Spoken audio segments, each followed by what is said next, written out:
오늘은 그 삽입 구간의 두 번째를 다루게 되는데 성전 측량과 그 의미에 대해서 우리가 살펴보도록 하겠습니다.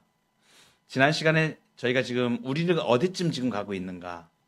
요한계시록 10장에 들어서면서 우리는 지금 이제 심판 시리즈, 인 심판을 다 지나왔고, 그리고 이제 나팔 심판 여섯째 나팔까지를 지나왔습니다. 그리고 이제 일곱째 나팔 심판을 앞두고 삽입 구간이라 그랬죠. 삽입 구간에 세 가지 내용이 나옵니다. 그 중에 첫 번째를 지난 시간에 우리가 공부를 했습니다. 뭐냐면 책을 먹는 요한. 그죠? 책을 먹는 요한. 그 책을 먹는 요한이 나타내는 한 가지 사실은 가장 중요한 내용은 뭐냐면 예수님 재림 전에 선지 사역을 감당해야 된다. 교회가. 그죠? 교회가 말씀의 사역을 감당해야 된다. 책을 먹는 거예요. 근데 이것이 심판을 선언하기 때문에 배는 쓰죠. 입에는 단데 꿀같이 다른데 배는 쓰다. 그래서 심판의 내용이기 때문에 그러하다. 그래서 전하는 자나 받는 자에게 고통스러운 그러한 사실들을 말했죠. 그래서 예수님 재림 때까지 이제 말씀 사역, 선지 사역 이것을 해야 되는 교회가 그 일을 감당하는 것, 이것을 우리가 이제 지난 시간에 책을 먹는 요한을 통해서 보았습니다. 오늘은 이제 그 삽입 구간의 두 번째 내용이 되고, 다음에 이제 두 증인 이야기가 나옵니다. 세 내용으로 이렇게 구분이 되어 있는데, 오늘은 성전 측량과 그 의미에 대해서 이제 말씀을 상고하도록 하겠습니다. 오늘 다루는 11장 1절, 2절 이 말씀은 극단적인 요한계시록 해석자들이 많은 본문입니다. 그래서 양극단을 이루는 두 가지 대표적인 그 세대주의자들은 재림 직전에 있는 환란의 시기로 이렇게 따로 몰아갑니다. 이 시간을. 물론 성경적에서 많이 이탈되어 있는 해석 방법입니다. 또 하나는 아주 과거로 예루살렘 성전의 파괴 과정으로 해석하는 그런 내용들이 있는데, 그것도 역시 극단에 치우친 해석입니다. 성경적인 해석, 우리가 항상 성경적인 해석은 전체 성경, 토탈 스크립처라고 그러는데, 전체 성경의 맥락에서 항상 성경이 해석되어져야 됩니다. 그 문맥과 문학과 그 지역, 그 책, 각 권의 책이 각각의 처한 상황도 있지만 전체 성경의 맥락이 항상 중요한 것이죠. 그래서 이제 오늘 이 내용을 우리가 해석을 해보면 다른 해석 방법으로 이렇게 막 그 세대주의로 해석하는 것들이나 또는 과거주의로 해석하는 것들을 분별할 수가 있어요. 우리가 해석하는 이 방법이 얼마나 하나님의 말씀에 정통한 해석인가 하는 것을 우리가 다시 한번 확인을 하고, 이걸 기준으로 다른 잘못된 해석들을 우리가 분별할 수 있는 능력이 생깁니다.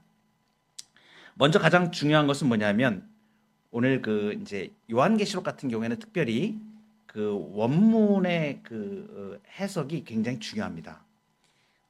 왜냐하면 이제 이 번역하는 것도 해석 과정이거든요. 그래서 우리가 이제 개역 개정 우리가 지금 쓰고 있는데 놓친 부분들이 좀 덜어 있을 수도 있고, 그리고 이제 이 해석을 하는 데 있어 가지고 어느 사본을 따라가느냐에 따라서 결과가 판이하게 달라질 수 있는 영역들이 있습니다. 그래서 이것을 잘 주의 깊게 살피고, 특히 요한계시록 같은 경우는 아주 정밀하게 해석을 하지 않으면 잘못하면은 좀 잘못된 길로 나갈 수가 있기 때문에 큰 원칙들을 우리가 다시 한번 확인해 보면서 가장 이제 중요하게 우리가 먼저 잡고 가야 될 것, 종말에 대한 얘기를 우리가 얘기하면, 종말론 그러면 보통 많은 사람들이 이 요한계시록을 생각할 때에 함정에 빠지는 게 뭐 때문에 그러냐면 숫자에 너무 집착한다든가 또는 어떤 특별한 해석 방법이 이렇게 사람들이 생각할 때 내가 저건 몰랐었는데라고 신기하게 느껴지는 어떤 그런 해석 방법이 나올 수가 있어요. 그런 것들 때문에 자꾸 이렇게 그런 걸 추구하는 그러한 것들 때문에 세대주의 해석들이 나오고 이렇게 나오거든요. 근데 우리가 든든하게 붙잡고 갈 내용은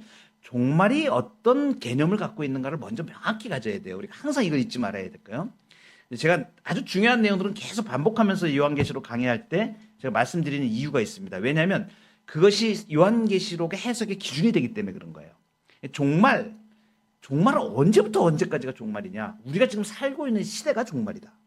이 종말의 개념을 정확하게 얘기한다면 예수님의 초림, 처음 예수님 오신 시간부터, 그리고 예수님 재림하실 때까지, 그죠? 그러니까 종말은 지금 이미 왔죠. 항상 이것을 생각하셔야 돼요. 이미 종말은 예수님 초림 이 땅에 오셨을 때 종말이 시작됐습니다. 그죠? 종말이 온 거예요. 그런데 종말이 아직 완성되진 않은 거죠. 그래서 아직이라고 얘기하죠. 그죠? 이미 아직 이렇게 얘기하죠. 그래서 예수님의 초림으로 이미 왔고 예수님의 재림이 아직 안 왔기 때문에 아직. 그래서 이미와 아직 사이에 있는 겁니다. 그래서 예수님의 초림과 재림 사이가 아주 중요한 종말의 시간이에요. 그러니까 우리는 지금 어디에 살고 있는 거예요? 종말의 시간을 지금 살고 있는 겁니다. 그죠? 종말이 뭐 이상한 게 아닙니다. 지금 이 시간에 살고 있는 거예요. 근데 여기에 대한 내용을 우리가 살고 있는 이 내용을 지금 요한계시록에서 그대로 얘기해 주고 있는 것이에요. 사람들이 이 계시의 말씀을 해석을 잘 못해서 모를 뿐이지 뭐 특별하게 아주 이상하게 신기하게 뭐가 있거나 자꾸 그런 쪽으로 추진해가면 안 됩니다. 왜 그러냐면 하나님의 성품은 즉시 자연스러우셔요. 그러니까 우리가 요한계시록을 해석을 하는데 이것이 어떤 뭐 아주 특별한 사람만 알게 그런 방식으로 하나님의 말씀을 계시하는 게 아닙니다. 그래서 보편적으로 말씀에 눈이 있는 사람들이면 이것을 깨달아 알 수 있도록 해놓으셨기 때문에 충분히 말씀을 근거해서 그리고 전체 성경의 입장에서 우리가 충분히 해석을 해낼 수 있다. 항상 이 내용을 머릿속에 다 가지고 계셔야 됩니다. 오늘 좀 중요한 게 있는데 요한계시록 11장 1절 2절이 오늘 개혁성경에서 조금 놓쳐있는 부분, 자세하게 표현이 안 돼 있는 부분이 있습니다. 물론 해석이 개혁개정성경도 잘 된 해석입니다. 그런데 원문에 비추어서 조금 놓친 부분들이 있어서 이필찬 교수님이라고 우리 요한계시록의 대가가 계세요. 우리 한국에 있는 그 요한계시록 연구자 중에 아주 탁월한 분이고 제가 참 존경하는 분입니다. 이분의 그 해석을 제가 지금 인용을 하는 거예요. 원문의 해석을 제가 비교를 해보니까 아주 이 11장 1절 2절에 뒤에 이제 이 내용을 쭉 가보시면 깜짝 놀라실 거예요.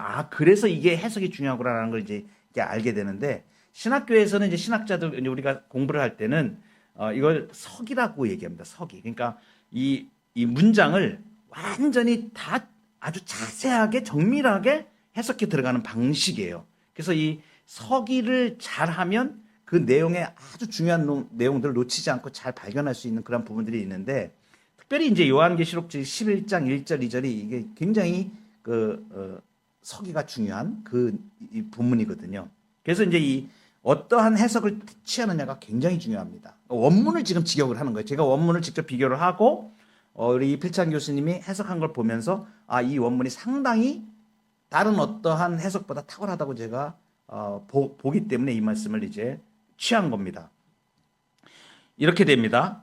이제 1절, 2절이 되어 있는데 구분을 해가지고 1A, 1B, 1C, 2A, 2B, 2C, 2D 이렇게 되어 있는데 한번 쭉 이제 제가 읽어보겠습니다. 그리고 막대기 같은 갈대가 나에게 주어지며 말한다. 이제 말하는 내용이 이제 뒤에 나오는 거죠.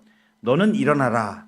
이런 말이 나왔고 그리고 하나님의 성전과 그 제단과 그것을 예배하는 자들을 측량하라는 명령이 나오죠. 그리고 2절로 들어가면서 그리고 너는 성전의 바깥마당을 던져버리라. 이런 표현이 나오고 이어서 그리고 그것을 측량하지 말라.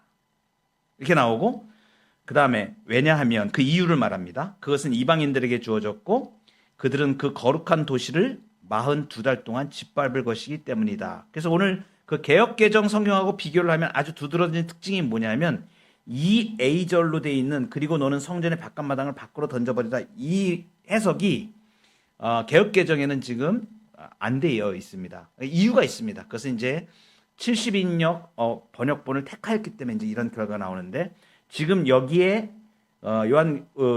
요한계시록 11장 1절 2절을 이렇게 원문으로 지금 한 이것은 이 70인역을 따르지 않고 지금 마소라 원본을 지금 히브리 원본 마소라 원본이라고 얘기합니다. 거기에 입각한 해석을 지금 들어갔기 때문에 특히 이 A절 같은 경우는 본문이 인용하는 본문이 좀 달라서 이렇게 해석 결과가 좀 다르게 나옵니다. 이것을 이제 취하는 이유가 나중에 이제 밝혀집니다. 일단 먼저 중간중간에 이제 이 본문을 다시 한번 볼 텐데 이제 넘어가서 11장 1절에 측량하라는 명령이 나오죠. 그러니까 크게 구별이 됩니다. 1절에는 측량하라 그러고 2절은 측량하지 말라 그럽니다. 두 개가 대조가 돼요. 그러니까 어디는 측량하라 그러고 어느 것은 측량하지 말라 그럽니다. 이 두 가지 이제 측량하라, 측량하지 말라는 게 구별이 되는데 이유가 있어요. 그러면 이제 먼저 막대기 같은 갈대를 주었다가 측량 도구입니다.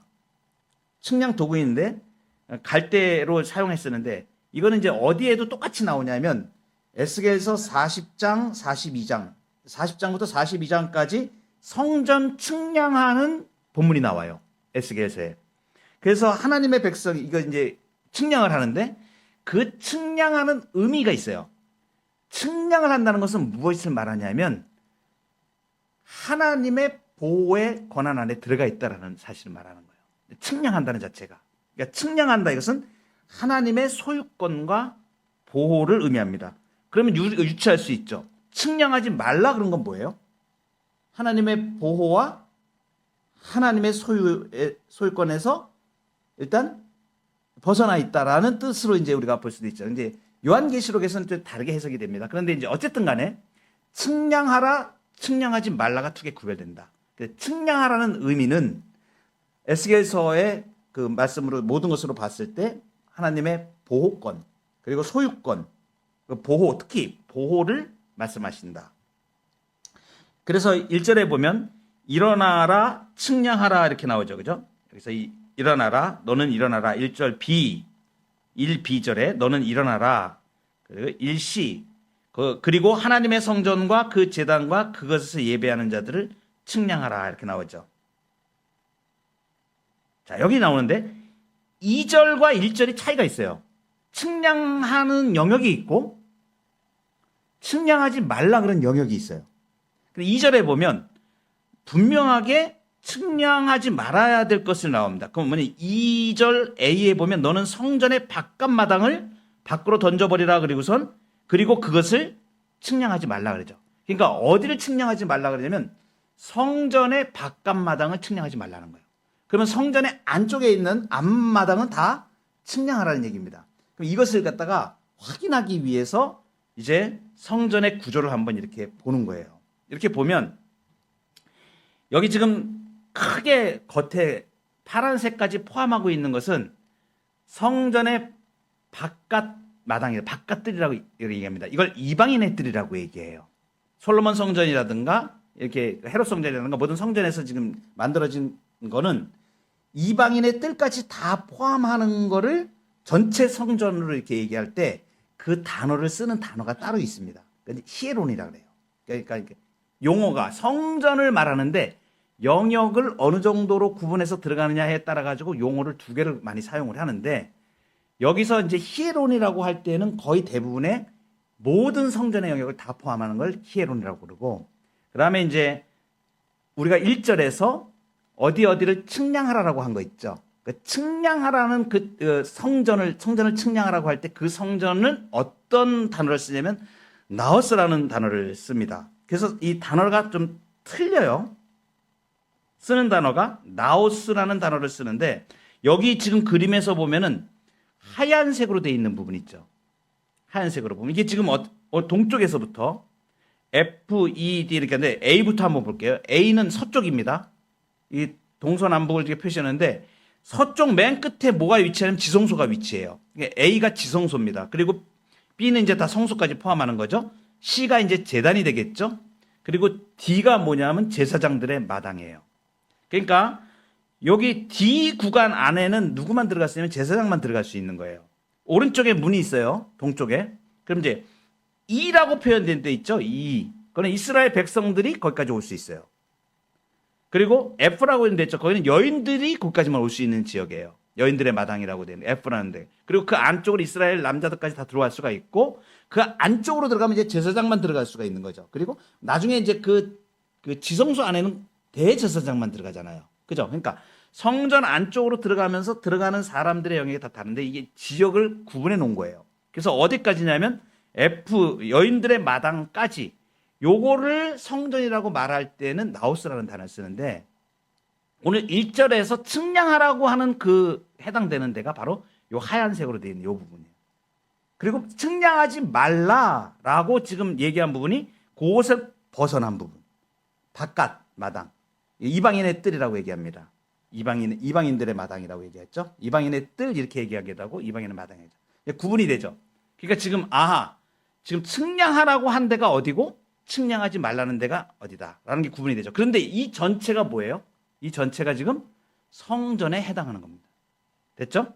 자, 여기까지 우리가 생각을 해보고 일단 가장 중요한 것은 뭐냐면 측량하라 이렇게 하는 것은 에스겔 40장 42장하고 스가랴 2장 1절 5절 측량줄을 가진 사람이 예루살렘 측량하는 것, 이 두 본문에 의해서 측량하라는 의미는 하나님의 보호를 의미한다 이렇게 생각하시면 돼요. 그리고 이제 측량 이 대상, 여기 지금 하나님의 성전과 1절에서 얘기하는 하나님의 성전과 그 제단과 그것에서 예배하는 자들은 무엇을 의미하는가 이렇게 봤습니다. 그래서 제가 지금 설명을 쭉 드렸는데 바깥 마당과 대비되는 지금 이쪽을 이제 안쪽 마당이라고 부를 수가 있겠죠. 그런데 이 안쪽 마당이라고 하는 여기 특히 아까 말씀드렸던 성전 이 안쪽을 해당하는 지칭하는 단어인 나오스라는 이 단어는 성경에서 요한복음에서 쓰일 때 요한복음에서 예수님이 성전이라고 말씀하신 거 있죠. 그래서 요한복음 2장 19절 22절에서 예수 그리스도의 부활하신 몸과 동일시되는 단어입니다. 이 단어를 사용해요. 나오스라는 단어를 사용해요. 그러니까 예수 그리스도의 부활의 몸과 동일하게 사용되는 그 의미가 있고, 그리고 바울 서신에서는 교회 공동체를 의미하는 성전으로 너희가 하나님의 성전인 것과 이렇게 얘기하죠. 그러면 이 모든 말씀으로 종합해 봤을 때 여기는 지금 문자적 건물이 아니라 이 성전, 측량하라고 한 이 성전은 문자적인 건물을 말하는 것이 아니고 무엇을 말하는 걸 알 수 있어요? 하나님을 예배하는 교회 공동체를 말한다. 교회를 말한다. 이해되시나요? 성도들이 성전이죠. 그죠? 기독교 공동체, 교회 공동체. 그러면 그것을 측량하라라고 하는 측량은 보호를 말한다 그랬어요. 그럼 그건 무슨 의미를 가지는 것이냐면 하나님께서 성전을 측량하라고 지금 이 명령하신 것. 성전은 지금 교회 공동체를 말하는데 그것을 측량하라고 말씀하신 것은 교회 공동체를 보호하시겠다는 의지를 나타내요. 그러니까 이게 의미가 대단하죠. 그러니까 하나님께서 지금 성전을 측량하라. 이것은 이제 성전은 곧 우리 교회를 말하는 것이고 완성이죠. 구약 시대에 에스겔 때나 이렇게 얘기했던 그 성전들 있죠. 그것은 완성됐습니다. 누구로 완성됐습니까? 예수 그리스도로 완성됐죠. 그 예수 그리스도 안에 들어온 자들이 다 이제 교회가 되는 것이죠. 그죠? 예. 그래서 그 성전이 성취된 것, 구약에 예언했던 그 성전이 성취된 것이 바로 지금 오늘날 우리 교회 공동체다. 이 교회 공동체를 측량하라고 보호하시겠다는 것을 말하는 거예요. 그러니까 성전을 측량하라, 교회를 보호하시겠다. 이렇게 해석하면 되는 것이죠. 자, 그리고 이 제단에서 이제 예배를 하죠. 예배하는 자들. 제단에서 예배한 자들, 예배하는 모두 다 제단에서 제사를 드릴 때 그 제사장들이죠. 그죠? 제사장들입니다. 그럼 이제 신학적인 성취의 의미로서는 어떤 부분을 가지고 있냐면 구속받은 모든 성도들이 왕 같은 제사장들이죠. 그러니까 이것은 하나님의 백성 전체를 지금 말하는 거예요. 하나님의 백성 교회를 지금 그 측량하라. 거기에서 예배하는 자들을 측량하라 이렇게 얘기한 건 하나님의 백성 공동체를 보호하시겠다. 이 뜻을 지금 말씀하시는 것입니다. 그러면 측량하지 말라. 어떠한 의미를 가지는 것인가? 측량하지 말라는 것은 이방인들의 마당을 말했죠. 그래서 이 바깥 마당은 측량 대상에서 이제 제외되는 거예요.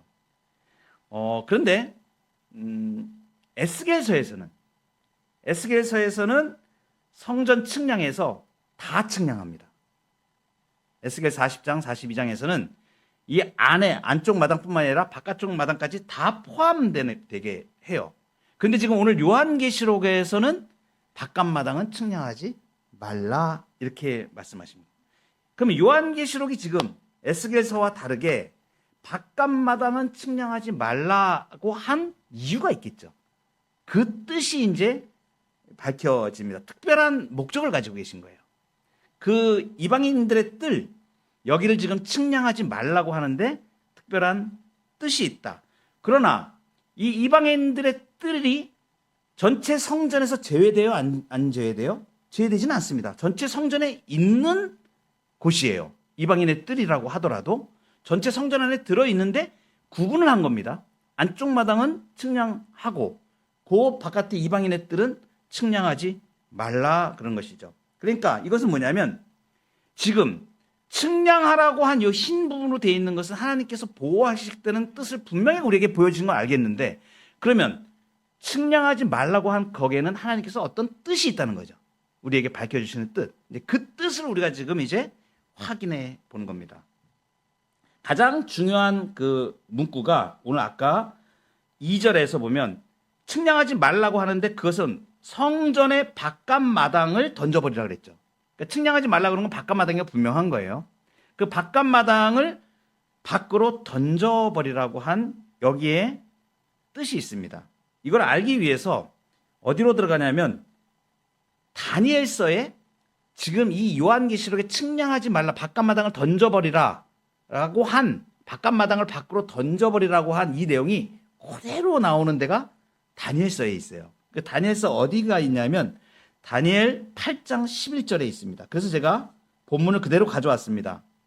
다니엘 8장 11절에 가면 이것은 지금 무엇을 말하냐면 이제 이 다니엘서 8장의 이 본문의 해석은 뭐냐면 이제 성전이 이제 질밥히는 과정을 얘기를 해요. 역사적인 사건을 다룹니다. 그것은 뭐냐면 기원전 168년부터 165년에 있었던 안티오쿠스 4세라고 하는 그 사람이 있어요. 그 당시에 어떤 나라냐면 셀레우코스 제국이라고 있는데 이 제국이 예루살렘을 쳐들어옵니다. 역사적으로 있었던 사건이에요. 그래서 이제 기원전 168년, 165년에 있었습니다. 그래서 신학자들이 이것을 전부 다 동일하게 이 사건으로 지금 해석을 합니다. 안티오쿠스 4세, 에피파네스라고도 이제 얘기하는 그 왕인데 그 내용이 지금 다니엘 8장 21절에 있는 내용이에요. A절 보면 또 스스로 높아져서 군대의 주제를 대적하며 그에게 매일 드리는 제사를 없애버렸고 그의 성소를 헐었으며 이렇게 이제 다니엘서 8장 11절에 개역 개정은 이렇게 나옵니다. 근데 그의 성소를 헐었다고 하는 요것이 70인역을 따랐는데 마소라 본문을 가보면 성전 바깥마당이 던져졌다라는 뜻으로 되어 있습니다. 그래서 이제 이 내용을 지금 어떤 그 해석이 더 정밀한 해석이냐라고 볼 때 이유가 있어요. 이 마소라 본문 해석이 조금 더 정밀하다라고 우리가 보는 이유가 뭐냐면 그 당시에 안티오쿠스 4세가 예루살렘 성전에 와서 성전을 파괴하진 않았습니다. 파괴하진 않고 그 제사를 중단시키고 이방의 신상들을 세워놓는 이런 것은 했어요. 그리고 그 예루살렘 성을 모욕한 거죠. 하나님을 모욕한 거죠. 그런데 성전을 헐지는 않았습니다. 그래서 여기 지금 11절의 해석을 70인역에서는 그의 성소를 헐었다라고 했는데 역사적인 모든 정황으로 봤을 때 이 해석보다는 성전 바깥마당이 던져졌다라고 해석하는 것이 마소라 본문을 따라가는 것이 더 맞는 해석이라고 이제 우리가 역사적으로도 보는 것이죠. 그럼 이게 어떤 의미가 있는가? 이것은 뭐냐면 성소가 허물어지는 게 아니라 성전 바깥마당이 밖으로 던져지는 정황을 이 성전 바깥마당이 밖으로 던져졌다는 것은 뭘 의미하면 이방인들에 의해서 그 성전이 더럽혀지는 걸 말하는 거예요. 근데 그 당시에 이 안티오쿠스 4세가 예루살렘을 쳐들어올 때에 이스라엘 백성들은 안식일에 전쟁을 안 합니다. 아무것도 안 합니다. 일하지 말라 그랬잖아요. 그러니까 아무것도 안 해요. 근데 이거를 이용을 해가지고 이 안티오쿠스 4세가 2만 명이나 되는 군사를 일시에 예루살렘으로 투입을 합니다. 그래가지고 성전 마당에 완전히 다 들어와가지고 성전 마당에서 드려지던 번제도 드리지 못하게 하고 거기에다가 그 제우스 신상을 세워요. 멸망에 가증한 제우스 신상을 세워가지고 우상 숭배의 죄를 저지르고 돼지를 제단에 바쳐가지고 성전을 더럽히는 행위를 한 것입니다. 이 표현이 뭐냐면 지금 성전 바깥 마당이 던져졌다는 표현하는 거예요. 그러니까 이방인들에 의해서 이제 짓밟히게 된 것이죠. 그러니까 지금 영역이 아까 이제 구분한 이유가 지금 여기에 있어요. 안쪽 마당 측량하라고 한 거기는 더럽혀지지가 않은 거죠. 그죠? 그런데 어디까지 더럽혀진 거예요? 이방인의 뜰은 안티쿠스 4세에 의해서 짓밟히게 된 거예요. 그러니까 성전이긴데 이렇게 차이가 나게 됩니다. 그러니까 이 성전 바깥마당이 성전 안과는 다르게 적대적인 세상 세력에 의해서 핍박을 받아서 고난을 당하게 되었죠. 그런데 그 안쪽 마당은 어떻게 된다고요? 하나님께서 측량하라 그랬잖아요. 보호하시는 걸 말하는 거예요. 그러니까 이것은 무엇을 말하냐? 이 성전 전체는 교회 공동체를 상징하는데 교회가 이 측량하는 것처럼 하나님의 보호를 받는 영역이 있는데 바깥마당처럼 던져진 영역처럼 고난에 처하는 영역이 있다는 것 두 가지를 동시에 보여주는 거예요. 그러니까 하나는 이렇게 하나님께서 요한계시록을 통해서 측량하라, 측량하지 말라라고 지금 이야기하는 데는 이유가 있는 거죠. 측량하라는 것은 하나님의 보호를 받는 그 영역을 의미하는데 보호받는 것을 말하는데 측량하라는 것은 근데 측량하지 말라는 것은 세상에 짓밟혀서 고난을 받을 수 있다. 그러니까 교회가 두 가지 모습에 처할 수 있다는 것을 말합니다. 하나님의 보호가 있으면서 동시에 핍박을 받아 고난에 처할 수 있다는 사실을 지금 이 말씀으로 지금 해주고 있는 것입니다. 자, 그러면 측량하지 말라. 이것을 한번 이유가 무엇인가? 그 이유를 2절 하반절에 이렇게 보여주는데 그 내용을 보면 우리가 지금 해석하고 있는 측량하지 말라고 하는 것이 핍박을 받는 그 정황임을 명확히 해줘요. 그 2절 하반절에 보면 이방인들에게 주어졌기 때문이다. 왜냐하면 이렇게 나가죠. 해석을 해보면 여기 다시 한번 보면 2절 보면 너는 성전 바깥마당을 밖으로 던져버리라. 그리고 그것을 측량하지 말라 이랬죠. 그죠? 그리고 왜냐하면 그것은 이방인들에게 주어졌고 그들은 그 거룩한 도시를 42달 동안 짓밟을 것이기 때문이다. 자, 여기서 이방인들에게 주어졌기 때문이다 이렇게 되죠. 이방인들에게 주어졌기 때문이다. 이방인들에게 짓밟히게 되었다는 이 표현인데 다니엘서 아까 우리가 보았던 8장 13절 그리고 스가랴서 12장 3절에 보면 이 성소가 짓밟힌 것을 표현해 주고 있습니다. 그러니까 이 짓밟히는 것이 뭐냐면 핍박을 받고 침략을 받는 것을 말해요. 이방인의 뜰 거기가 침략을 받게 되는 것을 말합니다. 자, 이제 우리가 이제 해석을 거의 마쳤습니다. 그러니까 성전 안이 교회 공동체가 보호받는 특징을 가진다면 안쪽 마당까지는 아까 흰색으로 되었던 거 그 하나님의 보호를 받는다고 본다면 성전 바깥 마당은 세상에 교회가 노출되어서 핍박에 노출되는 상황을 말한다. 정리를 이렇게 하시면 돼요.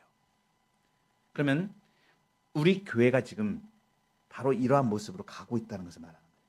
종말의 시대에 지금 종말의 시대에 교회가 하나님께서 견고하게 보호하시는데 천국의 시민권을 가지고 천국의 행진을 해나가는데 그런데 발은 어디를 딛고 있어요? 땅을 딛고 있는 거예요. 그러니까 교회는 지금 세상 속에 지금 속해 있습니다. 그죠? 그러니까 세상으로부터 핍박을 받는 거예요. 이런 일들이 계속 있을 것을 말하는 거예요.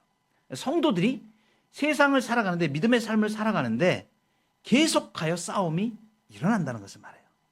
오늘도 우리 오전에 스데반의 순교에 대한 내용으로 순교의 신앙을 따르자고 이렇게 그 말씀 우리가 했었는데 바로 그러한 영역들입니다.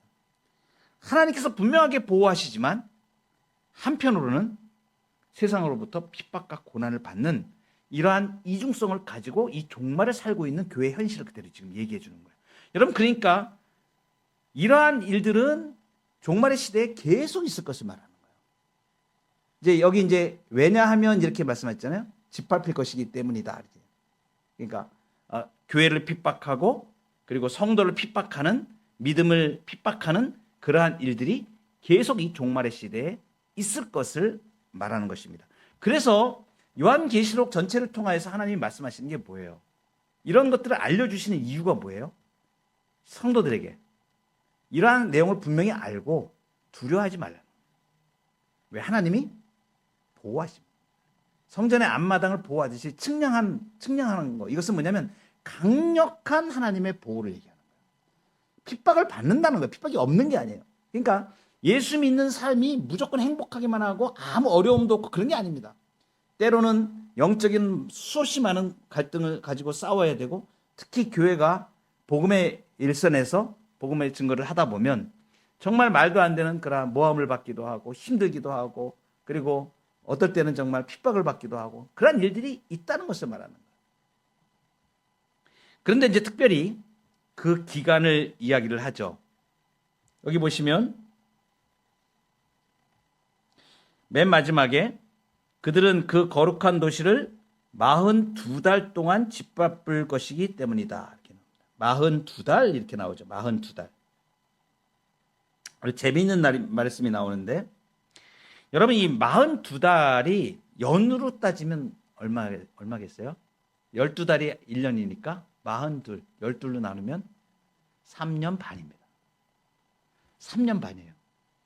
그러니까 이 42달을 요한계시록에서 다른 언어로 표현을 해요. 몇 번을. 그래서 그걸 제가 한번 정리를 한번 해봤습니다. 그럼 이렇게 나옵니다. 42달이 오늘 11장 2절 우리가 본 본문에서는 예루살렘이 짓밟히는 기간이에요. 42달 동안 짓밟으리라. 여러분 이거 실현됐습니다. 이게 직접 역사 속에서. 아까 말씀드렸던 안티오코스 4세가 그 예루살렘 성을 짓밟은 그 기간이 42달이에요. 3년 반입니다. 그래서 기원전 168년부터 165년에 이렇게 이스라엘에게 수치와 모욕의 기간으로 주어진 이 42달이 정확하게 그 일치를 해요. 근데 이제 11장 3절에 보면 어떻게 표현하냐면 1260일이라고 얘기합니다. 그러니까 42달을 일수로 따지면 1260일이 돼요. 이게 1260일인데 이것은 이제 11장 3절부터 우리가 다음 시간에 좀 나올 것인데, 이것은 두 증인의 증거 활동 기간이 돼요. 두 증인이 활동하는 기간입니다. 증인이 어떤 역할을 하죠? 하나님의 말씀을 증거하는 역할을 하는 거죠. 그리고 이제 12장 6절 보면 1260일이라고 얘기하고, 12장으로 뒤로 이제 넘어가면 14절에 한 때와 두 때와 반 때라고 얘기합니다. 근데 이 12장에 나오는 이 1260일, 한 때와 두 때와 반 때는 뭘 얘기하냐면 교회를 상징하는 여자가 광야에서 아이를 양육하는 시간, 이 시간이 바로 3년 반입니다. 똑같아요.